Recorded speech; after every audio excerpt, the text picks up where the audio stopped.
Luiz sempre foi um homem lutador. Após anos tentando a sorte em empregos que mal cobriam as contas, a chance de ser caseiro em um sítio isolado no interior de Minas Gerais parecia um recomeço promissor. Júlia, sua esposa, apoiou a ideia, apesar de receosa com o isolamento, e Gael, seu filho de 6 anos, parecia alheio às mudanças, embora tivesse um olhar inquieto, como se pressentisse algo. O sítio era de Antônio, um velho conhecido de Luiz, que herdara a propriedade de seu avô. Ele nunca ligou muito para o lugar, mas também não queria abandoná-lo à ruína. Era uma construção colonial, rodeada por mata densa, com paredes de taipa e móveis antigos que pareciam esconder segredos em cada canto. Luiz assumiria o papel de zelador, cuidando do sítio, e, em troca, ele, Júlia e Gael poderiam viver lá.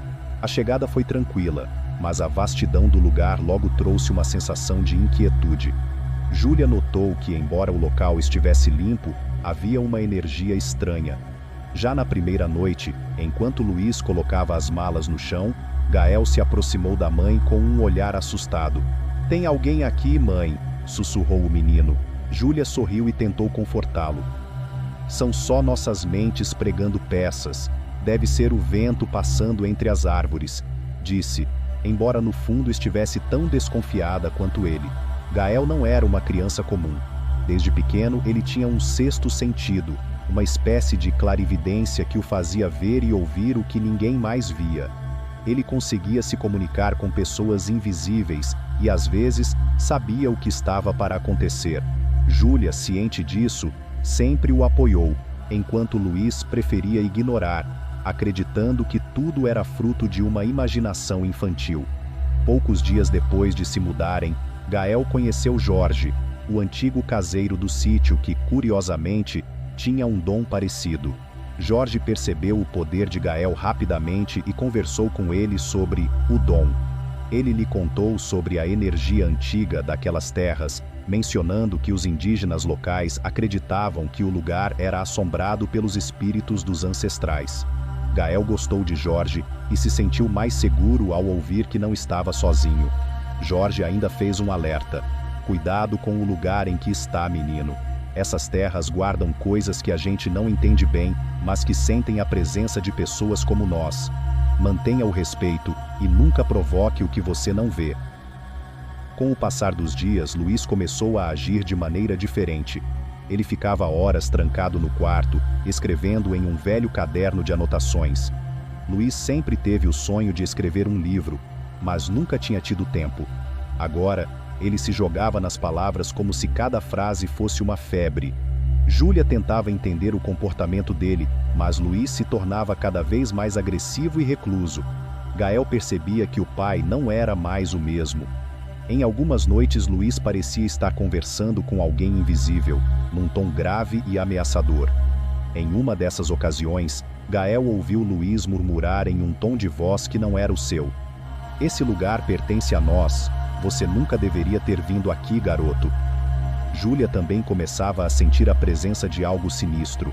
A casa rangia à noite, e havia momentos em que ela ouvia sussurros vindos do quarto onde guardavam objetos antigos.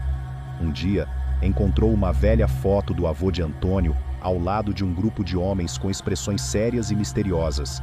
Estava anotado atrás: "Guardamos o segredo, protegemos o sítio." Júlia começou a suspeitar que algo naquelas terras estava afetando Luiz. Em uma tarde, Gael, apavorado, correu até a casa de Jorge e contou o que estava acontecendo. Jorge ouviu com atenção e revelou algo sombrio. Esse sítio sempre foi um lugar de energia forte. Dizem que, há décadas, as pessoas que moravam aqui realizavam rituais antigos para garantir a proteção do local. As coisas que você vê são restos dessas energias. Elas não gostam de quem se muda para cá. Jorge avisou Gael para tomar cuidado com o pai, pois ele parecia estar sob influência dos antigos espíritos que ainda pairavam sobre o sítio. Esses espíritos podem se apoderar de pessoas, principalmente se elas tiverem o coração fraco, e me parece que seu pai está vulnerável.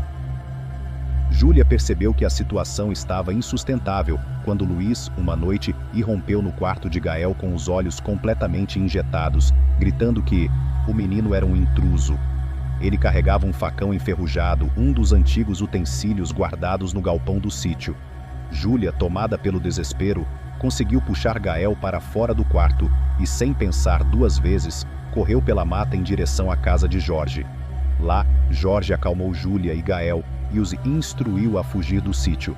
Essas terras pertencem aos espíritos e eles não vão desistir de Luiz. Vocês precisam sair daqui antes que o pior aconteça. Eles decidiram não retornar. Gael abraçou Jorge em despedida, sentindo a conexão entre eles e uma tristeza profunda pela partida.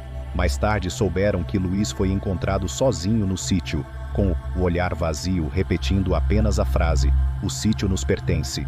Ele nunca mais recuperou a lucidez, e o local, hoje, continua desabitado, envolto em mistérios e histórias sobre antigos rituais e espíritos guardiões. Gael e Júlia seguiram com suas vidas, mas o garoto nunca esqueceu aquele lugar, e sempre sonhava com o sítio e seu pai. Sabia que o Dom nunca o abandonaria, e que, de alguma forma, a história do sítio ainda viveria dentro dele.